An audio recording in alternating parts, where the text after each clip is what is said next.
Chers amis, nous allons bientôt entrer dans le déconfinement de manière progressive.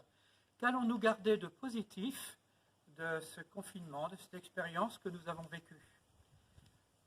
En y pensant, je voyais deux mots, gratuité fraternelle et solidarité. Comme vous, sans doute, les premières fois que je suis sorti au cours de ce confinement, j'ai été saisi par le vide de nos rues, de nos places. Et j'ai senti l'importance de garder entre nous des relations fraternelles, de les nourrir.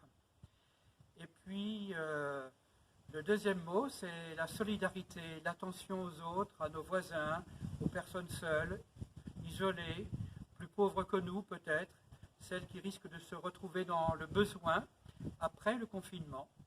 Alors, soyons attentifs à la solidarité avec tous ceux qui sont autour de nous, ceux qui peuvent être plus fragiles. Donc j'ai envie de garder pour moi-même ces deux mots, ces deux réalités, gratuité fraternelle et puis solidarité avec les autres, solidarité concrète avec ceux qui peuvent être dans le besoin autour de moi, besoin de relations, besoin d'aide matérielle peut-être, gratuité et solidarité. Alors je vais vous faire une confidence, j'ai horreur de passer des coups de fil. C'est très difficile pour moi d'être en relation avec des personnes à distance et je ne vous cache pas que je téléphone trop rarement à mes parents et à mes amis. Et ce confinement a été pour moi, j'ai pris cette décision de prendre chaque jour un temps défini pour appeler mes proches et pour appeler un certain nombre de paroissiens, en particulier ceux qui sont seuls ou isolés. Et je retiens de ce temps je ne dirais pas que je suis très à l'aise aujourd'hui, très fan des relations qui ne sont pas charnelles, qu'on ne voit pas la personne en présentiel. Et en même temps, il y a quelque chose qui, à l'intérieur de ça, est devenu possible pour peut-être davantage de proximité avec certains d'entre vous et avec ma famille. Alors voilà, comme leçon, relecture de ce temps de confinement, je retiens cette possibilité quand même, qui est un moindre mal, mais de pouvoir être en relation avec des personnes qui sont loin. J'ai l'impression, pour moi-même, d'avoir grandi et j'ai envie de garder ça comme une grâce que le Seigneur m'a accordée. Peut-être qu'elle va continuer à me l'accorder par la suite. Alors moi, je vais plutôt parler du déconfinement.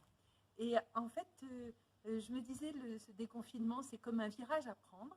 C'est un choix, pas forcément simple.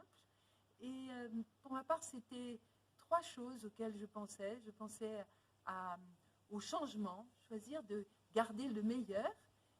Et dans ce changement, de faire délicatement, en disant ça, j'ai envie de le garder, de ce que j'ai, par exemple, plus de temps pour prier, plus de temps pour mettre une priorité à la relation, à la communication. Une deuxième chose, un deuxième terme qui est important pour moi, c'est laisser ce temps m'informer et dans ce virage, être renouvelé dans ma priorité pour le Christ, pour être dans cette préférence pour lui, préférence à aimer, à donner le meilleur de moi-même et dans cet échange de recevoir et de donner l'amour. C'est comme une priorité. Et puis l'unité, parce que dans ce déconfinement, il y a tout un discernement, être aussi renouvelé, attentif à ce qui nous mettra davantage dans l'unité, quitter la peur de choisir de sortir, la peur de choisir d'accueillir, mais accueillir vraiment l'unité qui sera la meilleure et qui nous donnera vraiment l'assurance que l'Esprit Saint nous conduit à être renouvelés dans ce temps de Pentecôte.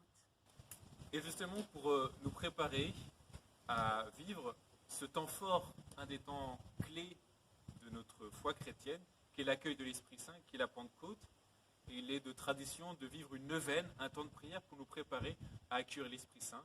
Et alors on se donne rendez-vous le jeudi de l'Ascension, comme nous l'avions vécu à la Semaine Sainte. Nous allons mettre à disposition en ligne, sur ce même blog, chaque jour une vidéo qui inclut le topo, un peu sur le même format que ce que nous avons vécu pendant notre Semaine Sainte, pour ensemble et chacun découvrir, approfondir et recevoir la personne de l'Esprit Saint au cœur de notre vie. Dieu n'est pas dans les nuages. Abba Père. Le retour du roi. More love, more power. L'Église n'est pas un monument. Donnez-nous du chaos. Child of God, Divinisation en cours. Il faut que ça brûle. le maître de l'impossible. Mettez le bazar. Quand l'ordinaire devient extraordinaire. Psaume 135. Rendez grâce au Seigneur, il est bon. Éternel est son amour. Rendez grâce au Dieu des dieux, éternel est son amour. Rendez grâce au Seigneur des seigneurs, éternel est son amour. Lui seul a fait de grandes merveilles, éternel est son amour. Lui qui fit les cieux avec sagesse, éternel est son amour. Qui a fermi la terre sur les eaux, éternel est son amour. Lui qui a fait les grands luminaires, éternel est son amour. Le soleil qui règne sur le jour, éternel est son amour. La lune et les étoiles sur la nuit, éternel est son amour. Lui qui frappa les Égyptiens dans leurs aînés, éternel est son amour. Et fit sortir Israël de leur pays, éternel est son amour. D'une main forte et d'un bras vigoureux, éternel est son amour.